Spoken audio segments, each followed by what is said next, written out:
Morning students. તો આપણે છેલ્લે જોયું હતું કે ખોટું આશ્વાસન આપવા એકબીજાને સારું લગાડવાનો પ્રયત્ન વ્યર્થ જ છે. મતલબ કે એકબીજાને સારું લગાડવા માટે જો આપણે ખાલી કહીએ, આશ્વાસન આપીએ, તો એ બધો પ્રયત્ન આપણે જે કરીએ છીએ એ કેવો છે? વ્યર્થ. એનો કોઈ હકદાર બનતો નથી. આગળ જોઈએ.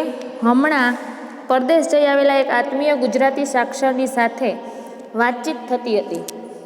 હવે હમણાં જે પરદેશ જઈ આવેલા હતા, એટલે કે વિદેશમાંથી આવેલા હતા, અને એ ગુજરાતી સાક્ષર મતલબ ભણેલા ગણેલા હતા, એની સાથે વાતચીત થતી હતી. એમાં આ વાત નીકળી કે તેઓ ભારપૂર્વક કહેતા કે પરદેશમાં વસતા આપણા ભાઈઓએ જેમ તેમ કરીને ગુજરાતીનું જ્ઞાન ચાલુ રાખવું પડશે. મતલબ કે જે પરદેશમાં આપણા ભાઈઓ રહે છે ગુજરાતીઓના, તે લોકોએ જેમ તેમ કરીને ગુજરાતીનું જે જ્ઞાન છે એ ચાલુ રાખવું પડશે. નહીં તો એ લોકો નરસિંહ, મીરા, અરે સુંદરમ, રાજેન્દ્ર, મકરંદ કેવી રીતે વાંચશે? આ બધા છે કવિના નામ. આ બધા શું છે? કવિ અને લેખકના નામ છે કે ભાઈ નરસિંહ છે, મીરા છે, સુંદરમ, રાજેન્દ્ર, મકરંદે જે કવિતાઓ, પાઠો લખ્યા છે એ આ લોકોને વાંચવા કેમ મળશે? મેં ધીરેથી કહ્યું, વાંચતા જ નથી. તમે તેમ કહો વાંચતા, કેવી રીતે વાંચશે? પણ એ લોકોને વાંચતા જ નથી આવડતું, વાંચતા જ નથી. અને મીરા, નરસિંહ વિશે તો હજી જાણે, એટલે કે મીરા અને નરસિંહનું નામ તો હજી ઓળખે છે, પણ સુંદરમ, રાજેન્દ્ર, મકરંદ વિશે પરદેશમાં જન્મેલા ગુજરાતી યુવાનોને પૂછો તો એમના નામ પણ સાંભળ્યા નહીં હોય. વાંચવાની વાત તો ક્યાં રહી? એટલે એણે શું કીધું કે હજી કદાચ નરસિંહ મહેતા અને મીરાબાઈ છે એનું તો નામ હજી પરદેશમાં જન્મેલા જે યુવાનો છે નવી પેઢીના, એ લોકોને એના નામ આવડતા હશે. પણ જ્યારે સુંદરમ છે, રાજેન્દ્ર છે, મકરંદ છે, એ લોકોના તો નામ પણ એ લોકોએ સાંભળ્યા નહીં હોય. તો વાંચવાની તો બહુ દૂરની વાત રહી. કોઈ કહેશે કે ભાષા જાય તો ભલે જાય, એમાં શું? હવે કોઈ કે આમ પરદેશમાં રહીએ છીએ, હવે ગુજરાતી ભાષા નથી બોલતા, તો એમાં શું થઈ ગયું? ને અંગ્રેજી ક્યાં ખોટી ભાષા છે કે બીજીની જરૂર પડે? શું અંગ્રેજી બોલીએ તો આપણે ખરાબ લાગીએ છીએ? શું એ સારી ભાષા નથી? ગુજરાતી જાય તો ભલે જાય, ચલાવી લઈએ. ગુજરાતી આવતી પેઢીને ન આવડે, અમારી પરદેશમાં રહેતા હોય એવા, તો કાંઈ વાંધો નહીં. એમાં શું વાંધો છે? ભાષા જાય એનું દુઃખ છે, પણ ભાષા જાય, ભાષા જાય, માતૃભાષા જાય, દેશની અને ભાષા જાય ત્યારે એનું બીજું અને મોટું દુઃખ અને ચિંતા છે કે ભાષા જાય ત્યારે એકલી ન જાય. હવે ભાષા જાય એનું દુઃખ એટલું બધું નથી, પણ ભાષા જાય છે ત્યારે બીજું ઘણું બધું જાય છે, એની ચિંતા છે, એનું અમને દુઃખ છે. ભાષા જાય ત્યારે એકલી નથી જાતી. ભાષા સાથે શું શું જાય છે? ભાષા જાય એટલે માતૃભાષા પણ વહી જાય આપણી, દેશની, કુટુંબની, બાપ દાદાઓની ભાષા એ કુટુંબના સભ્યોમાંથી જાય છે. એટલે કે જે આપણા દાદા, એના દાદા, પરદાદા જે બોલતા એ ભાષા આપણા કુટુંબમાંથી ધીરે ધીરે લુપ્ત થતી જાય છે. કારણ કે નવી પેઢી આવે, પરદેશમાં જન્મે એટલે એ લોકો એની ભાષા બોલે છે.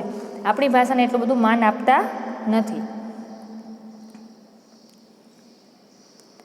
એની આવડત જાય, એની સમજણ જાય, એનો ઉપયોગ જાય. હવે ધીમે ધીમે એને એ ભાષા જ નહીં આવડે તો એની આવડત પણ વહી જશે. જે આપણી ભાષામાં લખેલી છે, એની સમજણ છે, જે આપણી ભાષામાં એને ચોખવટ રૂપે સંક્ષિપ્ત કરેલી છે, એ પણ નહીં રહે, એનો ઉપયોગ પણ એ લોકો નહીં કરે. ત્યારે એની સાથે મૂળ દેશની સાથેનો સંપર્ક જાય, જે આપણા ભારત દેશ સાથેનો સંપર્ક છે એ પણ ધીરે ધીરે તૂટી જાય છે. વારસાગત સંસ્કૃતિ સાથેનો સંપર્ક જાય છે, જે આપણી વારસાગત પેઢી દરમિયાન જે રીતિ રિવાજો છે, જે ઉત્સવોનું આપણે ઉજવીએ છીએ, એ બધું એને ધીરે ધીરે વયું જાય છે. સંસ્કારો જાય છે, મૂળિયા જાય, ઇતિહાસો અને ભૂતકાળનો હૃદયનો એક કટકો થઈ જાય છે. એ મોટી ખોટ છે. આપણા ઇતિહાસ વિશે કોઈ રાજા મહારાજા વિશે એ લોકો કંઈ જાણતા નથી, ભૂતકાળ પણ એ લોકો ભૂલી જાય છે. એ જ સૌથી મોટી ખોટ છે. ભાષા અને સંસ્કૃતિ એકબીજા સાથે એવી રીતે સંકળાયેલી છે કે એક જાય તો બીજી જાય. શોર્ટમાં આપણે કહીએ તો એક સિક્કાની બે બાજુ છે. ભાષા છે એક બાજુ અને એક બાજુ છે સંસ્કૃતિ. હવે એક જાય એટલે બીજી આપોઆપ વહી જાય છે. ભાષા એ સંસ્કૃતિનું તટસ્થ વાહન નથી. ભાષા છે એ સંસ્કૃતિનું તટસ્થ વાહન નથી, એટલે કે એની ઉપર આધારિત નથી, પણ એની સાથે ઓતપ્રોત છે, એની સાથે વણાઈ ગયેલી છે. આપણે એમ કહીએ ને કે સુખ અને દુઃખ આપણી જિંદગીમાં એક સાથે ન આવે, પણ એક જાય ને બીજું આવે. બસ એવી જ રીતે ભાષા અને સંસ્કૃતિ પણ ઓતપ્રોત છે, એકબીજા સાથે વણાયેલી છે, એક થયેલી છે. આર્ય સંસ્કૃતિ આર્ય ભાષાઓમાં જ ટકે. હવે આર્યની જે સંસ્કૃતિ છે એ આર્યના લોકો હોય એની ભાષામાં જ ટકેલી હોય, એના ભાષામાં જ શબ્દ કહેવાયેલા હોય. એક પ્રયોગ કરવો હોય તો ગીતાજીના સ્ત્રી પ્રજ્ઞના લક્ષણો તમે ગુજરાતીમાં બોલો અને સંસ્કૃત આવડે તો સંસ્કૃતમાં બોલો, ત્યારે એક દિલમાં અનેરો આનંદ આવે છે, શાંતિ અને સાત્વિકતાનો અનુભવ થાય છે. અંગ્રેજીમાં વાંચો ત્યારે એવું કશું લાગતું નથી, ખાલી એમ લાગે લખેલું છે એ વાંચી લીધું, પણ જ્યારે ગુજરાતીમાં બોલો તેનો ભાવ છે એ આપણા મોઢા ઉપર દેખાય છે. ભાષાનો પ્રભાવ છે, ભાષાનું એક જાતનું જોર છે, તે જ સંસ્કૃતિમાંથી આવી છે, એની સાથે એકરૂપ થયેલી છે. માટે જો જાય તો સંસ્કારો પણ ઘસડીને લઈ જાય છે. મતલબ ભાષા જાય તો આપણા સંસ્કારો છે એ પણ જતા રહે છે. ગુજરાતી ભાષા જાય તો સંસ્કૃતિને પણ સાથે લઈ જાય. જો ગુજરાતી ભાષા વહી ગઈ તો જે સંસ્કૃતિ છે એને પણ પોતાની સાથે લઈ જશે. એ કંઈ ઓછું જોખમ નથી કે મારી મૂળ વાત ફરી એકવાર સ્પષ્ટ કહું છું તમને, તમે પરદેશમાં ન જાઓ એમ હું નથી કહેતો, કે તમે વિદેશમાં ન જાઓ એવું હું કહેતો નથી, ત્યાં ન રહો એમ પણ હું નથી કહેતો, તમે ત્યાં જઈને વસો, તમે નોકરી ધંધા કરો એની પણ મારી ના નથી, પણ તમારી ઈચ્છા હશે તો જરૂર જશો અને જરૂર ત્યાં રહેશો, પણ જશો તો પૂરો વિચાર કરીને જશો, રહેશો તો પૂરો વિચાર કરીને રહો. શું મળે છે તમને વિદેશમાં જઈને? તમને શું મળે છે? શું લાભ થાય છે અને શું નુકસાન થાય છે? શાની તમને આશા છે અને શાનો તમને ચોક્કસ ભારે મોટો ભોગ છે? બરાબર જોજો. તમે વિચારજો કે તમે ગુજરાતમાંથી, ભારતમાંથી તમે બહાર જાઓ છો વિદેશમાં, પરદેશમાં, તો તમે શું શું ગુમાવ્યું, તમે શું મેળવવા ગયા છો, તમારી શું ઈચ્છા છે એ તમે પ્રાપ્ત કરવા ત્યાં ગયા છો, આ બધું વિચારીને તમે જજો. જમા ખાતે ઠીક રકમ છે, હા ઠીક છે, તમને નોકરી ધંધા છે તો ત્યાં પૈસો મળી રહેશે, પણ ગયા ખાતે કંઈ ઓછી રકમ નથી, પણ તમે જે મૂકીને ગયા છો એ પણ કંઈ ઓછું મૂકીને ગયા નથી. બંને પક્ષ બરાબર તપાસજો. એક બાજુ પૈસા છે તો એક બાજુ આપણી સંસ્કૃતિ છે, આપણા રીતિ રિવાજો છે, તો બંને બાજુ કંઈક ને કંઈક છૂટે છે. તમને પૈસા તો અહીંયા ગુજરાતમાં રહીને પણ તમે રડી શકો, ભલે ઓછા મળે થોડા, પછી જવું હોય તો જરૂર જજો, પણ આંખો બંધ કરીને નહીં જતા. વિચારજો કે હું શું ગુમાવીને જાઉં છું. બીજાઓના અનુકરણથી, એટલે કે બીજા જતા હોય એને જોઈને આપણે જઈએ, ફેશનના જોરથી જઈએ, પૈસાના મોહથી આપણે જઈએ છીએ કમાવા માટે, પ્રતિષ્ઠાની ભૂખથી નહીં જાઓ. મતલબ કે કોકને સારું દેખાડવા કે જો મારો ફલાણો દીકરો તો વિદેશમાં નોકરી કરે છે, તો એવી પ્રતિષ્ઠાથી ન જાઓ. અને સાચા કારણથી જવાનો વિચાર કરશો ત્યારે પણ જવાથી કેવા ગેરલાભ થાય છે. હવે માની લો તમારે સાચું કારણ છે ત્યાં જવાનું, તો પણ તમે એટલું વિચારો કે તમને શું શું ગેરલાભ થશે, શું શું નુકસાન થશે, એનો પૂરો ખ્યાલ કરી લો. હવે શું શું જશે? તો મા બાપનો વિયોગ, આવતી પેઢી છે એ કાલ સવારે પરદેશમાં જશે તો એના મા બાપથી દૂર જશે. કામનો અતિરેક, વિદેશમાં કામનો ખૂબ જ અતિરેક છે, તમારે ખૂબ મહેનત કરવી પડે છે, તમારે પૂરેપૂરો સમય એને આપવો પડે છે. ઓછું કૌટુંબિક જીવન, કૌટુંબિક જીવન કેવું હોય છે? ઓછું, મતલબ ત્યાં કોઈ સપરિવાર કોઈ નથી રહેતું, બધાય પતિ પત્ની ને એક છોકરો કે છોકરી હોય. લઘુમતીના જોખમ, મતલબ કે તમે ત્યાં છતાં પણ અહીંયાથી ગયા છો, તમે ત્યાં સારા પૈસા કમાશો, છતાં તમે ક્યાંના કહેવાશો? ગુજરાતના. અને સંસ્કૃતિનો હાશ, એટલે કે સંસ્કૃતિ તો હાવ ભૂલી જ જવાની, તમારામાં એ કોઈ સંસ્કાર ત્યાં રહેશે નહીં. યાદ રાખો કે તમને પ્રિય છે એવી કેટલીક વસ્તુઓ તમારા માટે નહીં તો તમારા દીકરાઓ માટે તો જશે જ. માની લો તમે તો અહીંયા મોટા થયા છો, તો તમે તો હજી મેળવીને ગયા છો, તમને યાદ રહેશે, પણ તમારે જે આવતી પેઢીના દીકરાઓ દીકરી થશે એને આ વસ્તુ મળશે નહીં. મમ્મીની સાડી વહી જશે, પપ્પાની ભાષા જશે અને ઉપનિષદની પ્રાર્થના પણ જશે. એ તમને ગમશે ખરું? તમે તમારા સંસ્કાર, તમારા મમ્મી પપ્પાની જે રહેણી કહેણી છે એ બધું તમે બદલાવવાની કોશિશ કરશો, શું તમને બધું ગમશે? તો આપણે આ પાઠ જોયો, એમાં એક માતૃભાષાનું મહત્ત્વ સમજાવ્યું છે કે વિદેશમાં માતૃભાષા ધીરે ધીરે લુપ્ત થતી દેખાય છે. માતૃભાષા જાય એનો આપણને કોઈ ડર નથી, પણ માતૃભાષા સાથે આપણી જે સંસ્કૃતિ છે એ પણ લુપ્ત થતી દેખાય છે, કારણ કે ભાષા અને સંસ્કૃતિ, જે આપણી ભાષા અને આપણા જે સંસ્કાર છે એ એકસાથે જોડાયેલા છે. એક જાય એટલે બીજી આપોઆપ જતી રહે છે. તો આ બધું વિચારીને તમે વિદેશમાં નોકરી કરવા જાઓ, અને ચાહો તો તમે ટ્રાય પણ કરી શકો કે એવા સેમિનાર ગોઠવો, એવા પ્રોગ્રામ કરો કે જેથી કરીને લોકો ત્યાં ગુજરાતી ભાષા સમજે, એનું જ્ઞાન, એના પુસ્તકો છે મીરાબાઈના, નરસિંહ મહેતાના, આ સુંદરમના આ બધા પુસ્તકો એ વાંચી શકે, એનું જ્ઞાન મેળવી શકે. તો અહીંયા આપણું આ લેસન પૂરું થાય છે. ન સમજાય તો જ્યારે લેક્ચર પૂરો થાય ત્યારે તમે પૂછી શકો છો. હવે જોઈએ સમાનાર્થી શબ્દ. તમારે સમાનાર્થી શબ્દ તમારી બુક્સમાં લખવાના છે અને હોમવર્ક આજે કમ્પ્લીટ કરીને મોકલી શકો તો 3 થી 5માં મોકલી દેજો, નહીંતર આવતીકાલે 3 થી 5માં મોકલી દેજો. સમાનાર્થી શબ્દ પેલું છે મુલક. મુલક એટલે કે પ્રદેશ. ભદ્ર એટલે સભ્ય. પ્રતિષ્ઠા એટલે આબરૂ. વ્યર્થ એટલે નકામું. ઓતપ્રોત એટલે એકબીજા સાથે વણાઈ ગયેલું, મતલબ એકબીજાની સાથે રહેલું. તટસ્થ એટલે મક્કમ. સ્થિતપ્રજ્ઞ એટલે જેમ બુદ્ધિ સ્થિર હોય એવું જ્ઞાની માણસ. સાત્વિકતા એટલે સત્વવાળું અને આતિથ્ય એટલે મહેમાન ગતિ. હવે જોઈએ વિરોધાર્થી શબ્દ. તો વિરોધાર્થી શબ્દમાં પહેલો છે ગમો. ગમો તો અણગમો. હાજરી તો ગેરહાજરી. સુખદ તો દુઃખદ. મિલન તો વિરહ. ભદ્ર તો અભદ્ર. સરળ તો કઠિન. સગવડ તો અગવડ. ઉત્તમ તો અધમ. વખાણ તો નિંદા. નફો તો નુકસાન. ચોક્કસ તો અચોક્કસ. સાક્ષર તો નિરક્ષર અને ઈચ્છા તો અનિચ્છા. કમ્પ્લીટ આ તમારે ફેરબુકમાં લખવાનું રહેશે. હવે છે MCQ.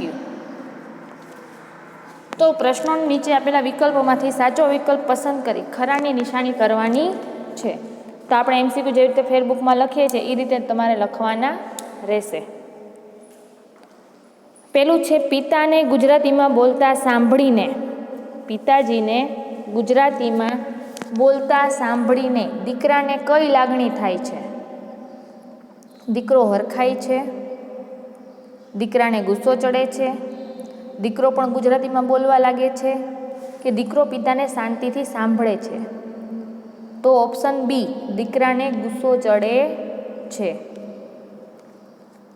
બીજું છે ગુજરાતી ભાષા જવાથી લેખકને કયો ભય દેખાય છે?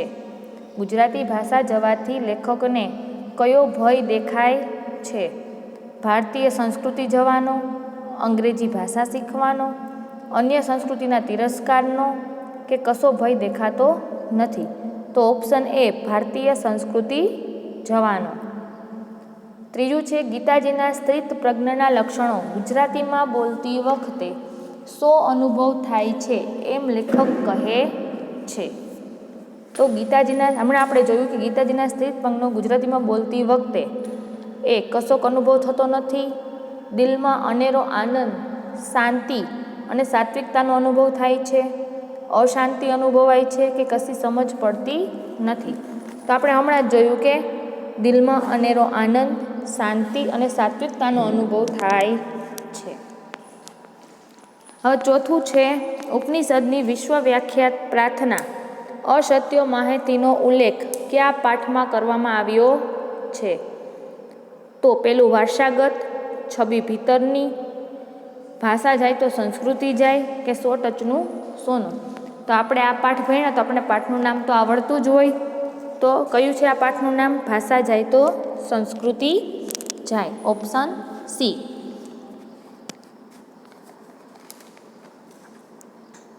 હવે છે 2-3 વાક્યમાં ઉત્તર આપો. 2-3 વાક્યમાં ઉત્તર આપો. તો પેલું છે વિદેશમાં ગુજરાતી ભાષાને ટકાવી રાખવા. વિદેશમાં ગુજરાતી ભાષાને ટકાવી રાખવા માટેના લેખકના સૂચનોની નોંધ કરો. તમે તમારી નોટ અને પેન તૈયાર રાખજો.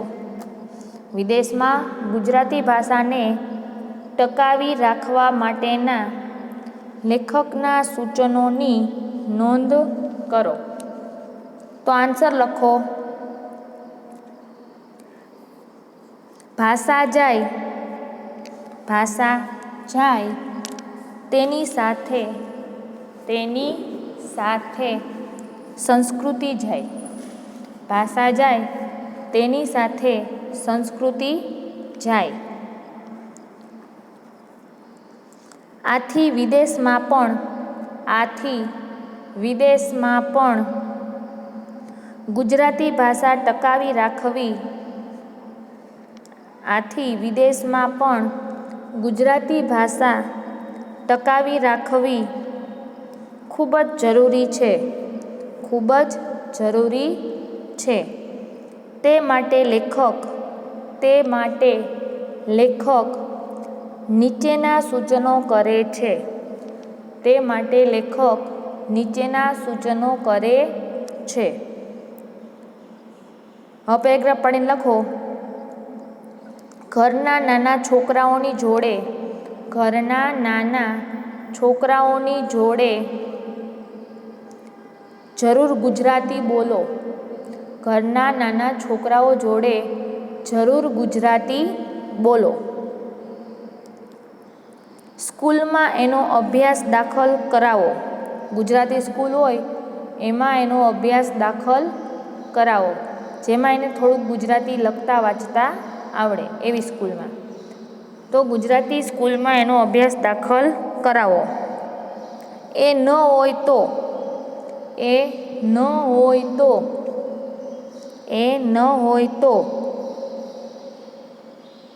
સ્કૂલ પછીના સમયે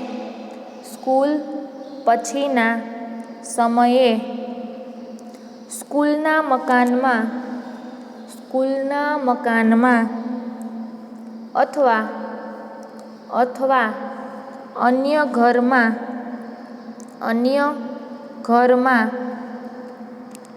ગુજરાતી ભણાવો.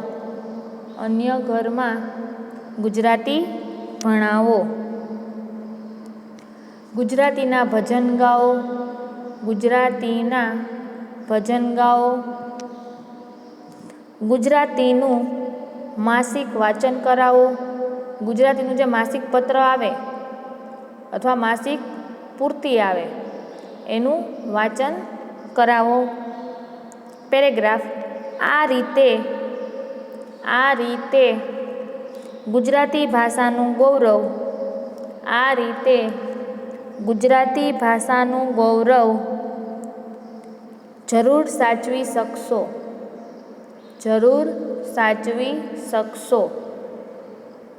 ક્લિયર? હવે એકવાર આખો આન્સર બોલી જાઉં છું. ભાષા જાય તેની સાથે સંસ્કૃતિ જાય. આથી વિદેશમાં ગુજરાતી ભાષા ટકાવી રાખવા ખૂબ જ જરૂરી છે. તે માટે લેખક નીચેના સૂચનો કરે છે. પેરેગ્રાફ. ઘરમાં નાના છોકરાઓની જોડે જરૂર ગુજરાતી બોલો. સ્કૂલમાં એનો અભ્યાસ દાખલ કરાવો. ગુજરાતી સ્કૂલ હોય એમાં એનો અભ્યાસ દાખલ કરાવો. એ ન કરાવી શકો તો સ્કૂલ પછીના સમયે સ્કૂલમાં કે અન્ય ઘરમાં ગુજરાતી ભણાવો. ગુજરાતીના ભજન ગાઓ. ગુજરાતીનું માસિક પોથીનું વાંચન કરાવો. પેરેગ્રાફ. આ રીતે ગુજરાતી ભાષાનું ગૌરવ જરૂર સાચવી શકશો. ઓકે, તો બીજો જોઈએ. પરદેશ જવામાં લેખકને કયો ગેરલાભ દેખાય છે? પરદેશ જવામાં લેખકને કયો ગેરલાભ દેખાય છે? તો જો અહીંયા છેલ્લા પેરેગ્રાફમાં આપ્યું જ છે આપણને, જો અહીંયા મા બાપનો વિયોગ ત્યાંથી. તો પરદેશ જવામાં લેખકને મા બાપનો વિયોગ, અલ્પવિરામ, કામનો અતિરેક, અલ્પવિરામ, ઓછું કૌટુંબિક જીવન, અલ્પવિરામ, લઘુમતીના જોખમ, અલ્પવિરામ, સંસ્કૃતિનો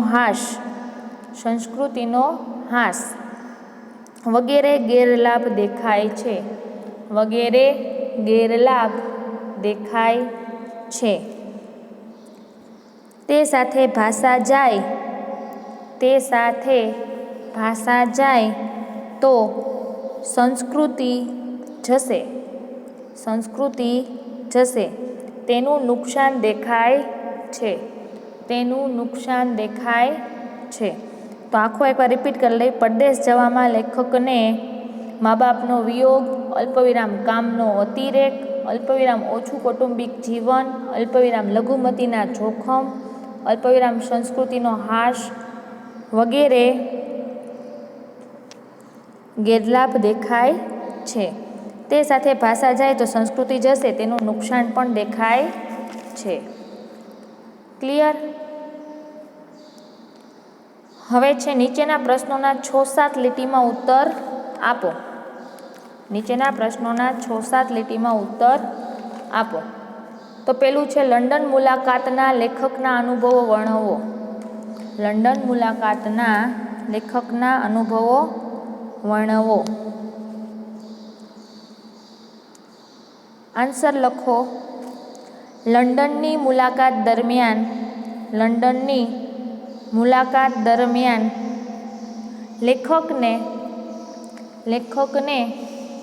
ગુજરાતી ભાષા અને સંસ્કૃતિના કેટલાક કડવા અનુભવો થયા છે. લંડનની મુલાકાત દરમિયાન લેખકને ગુજરાતી ભાષા અને સંસ્કૃતિના કેટલાક કડવા અનુભવો થયા છે. લેખક એક ગુજરાતી મિત્રને ત્યાં તેની સાથે ગુજરાતીમાં વાત કરતા હતા. લેખક એક ગુજરાતી મિત્ર સાથે, એમ લખો તો પણ ચાલશે. લેખક એક ગુજરાતી મિત્ર સાથે ગુજરાતીમાં વાત કરતા હતા. લેખક એક ગુજરાતી મિત્ર સાથે ગુજરાતીમાં વાત કરતા હતા. ત્યારે તેના દીકરાએ પોતાના બાપને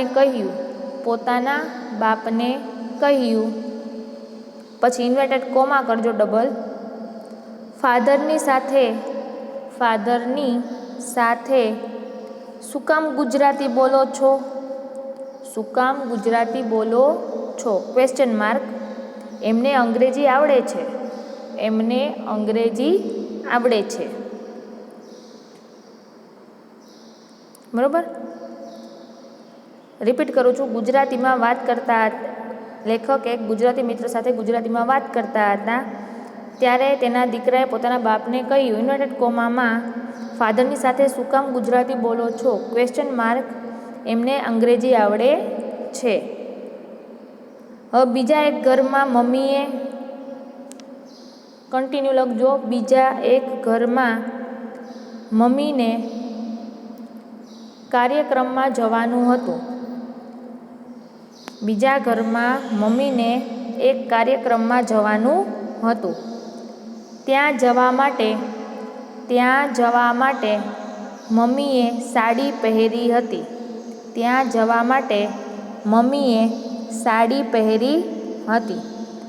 તો તેના દીકરાએ કહ્યું, ઇન્વર્ટેડ કોમામાં, મમ્મી સાડી ન પહેરે તો ન ચાલે. તું મને સાડી પહેરે એ મને ગમતું નથી. ઇન્વર્ટેડ કોમા પૂરા. જરા ડ્રેસ પહેરી લેને. એની પછી કન્ટિન્યુ. ત્રીજા એક ઘરમાં બહેનોનું મિલન હતું. એની શરૂઆત પ્રાર્થનાથી કરવાની હતી. લેખકે અસત્યો માહેથી પ્રાર્થનાની શરૂઆત કરવાનું કહ્યું હતું. પણ આ ઉપનિષદની વિશ્વવિખ્યાત પ્રાર્થના કોઈને નહોતી આવડતી.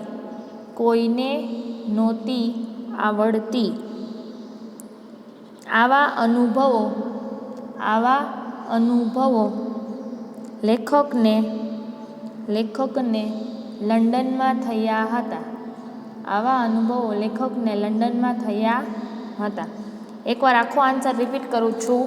લંડનની મુલાકાત દરમિયાન લેખકને ગુજરાતી ભાષા અને સંસ્કૃતિના કેટલાક કડવા અનુભવો થયા હતા. લેખક એક ગુજરાતી મિત્ર સાથે ગુજરાતીમાં વાત કરતા હતા. ત્યાં તેના દીકરાએ એના પોતાના બાપાને કહ્યું, ઇન્વર્ટેડ કોમામાં, તમે ગુજરાતીમાં કેમ વાત કરો છો? ફાધરની સાથે શું કામ ગુજરાતી બોલો છો? ? એમને તો અંગ્રેજી આવડે છે. બીજા એક ઘરમાં મમ્મીએ ક્યાંક કાર્યક્રમમાં જવાનું હતું અને મમ્મીએ સાડી પહેરી હતી. તો તેના દીકરાએ કહ્યું, તું સાડી પહેરે તે મને નથી ગમતું. મમ્મી, સાડી ન પહેરે તો ન ચાલે, જરા ડ્રેસ પહેરી લે ને. અને પછી ત્રીજા એક ઘરમાં બહેનોનું મિલન હતું. એની શરૂઆત પ્રાર્થનાથી કરવાની હતી અને લેખકે અસત્ય માહિતી પ્રાર્થના છે એનાથી શરૂઆત કરવાનું કહ્યું હતું. પણ આ ઉપનિષદની એ વિશ્વવિખ્યાત પ્રાર્થના કોઈને આવડતી ન હતી. આવા અનુભવો લેખકને લંડનમાં થયા હતા. હવે જોઈએ બીજું, ભાષા જાય તો સંસ્કૃતિ જાય. આ વાક્યની સમજ આપો. ભાષા જાય તો સંસ્કૃતિ જાય. આ જે વાક્ય છે એની સમજ આપો. તો લખો, ભાષા અને સંસ્કૃતિ. ભાષા અને સંસ્કૃતિ એકબીજા સાથે સંકળાયેલી છે. એકબીજા સાથે સંકળાયેલી છે. એક જાય તો બીજી પણ વહી જાય છે. એક જાય તો બીજી પણ વહી જાય છે. ભાષા સંસ્કૃતિ સાથે ઓતપ્રોત છે, મતલબ એકબીજાની અંદર છે. ભાષા સંસ્કૃતિ સાથે ઓતપ્રોત છે, એક થયેલી છે. પેરેગ્રાફ. આર્ય સંસ્કૃતિ આર્ય ભાષાઓમાં જ ટકે. આર્ય સંસ્કૃતિ આર્ય ભાષાઓમાં જ ટકે. ભાષા જાય તો તેની આવડત જાય. અલ્પવિરામ. તેની સમજણ જાય. અલ્પવિરામ. એનો ઉપયોગ જાય. અલ્પવિરામ. એની સાથે મૂળ દેશનો સંપર્ક પણ જાય.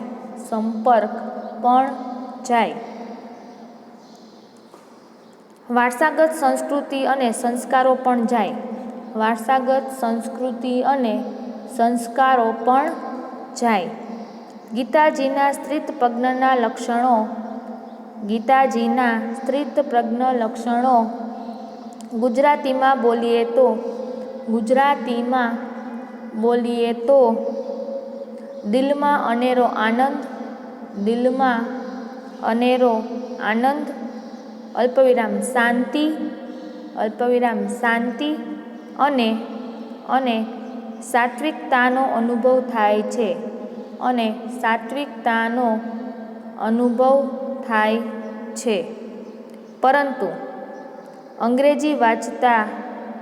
પરંતુ અંગ્રેજીમાં વાંચતા એવો અનુભવ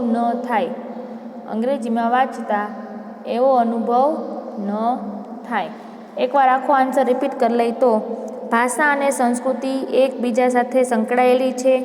એક જાય તો બીજી જાય છે. ભાષા સંસ્કૃતિ સાથે ઓતપ્રોત છે, એક થયેલી છે. પેરેગ્રાફ. આર્ય સંસ્કૃતિ આર્ય ભાષાઓમાં જ ટકે. ભાષા જાય તો એની આવડત જાય. અલ્પવિરામ. એની સમજણ જાય. અલ્પવિરામ. એનો ઉપયોગ જાય.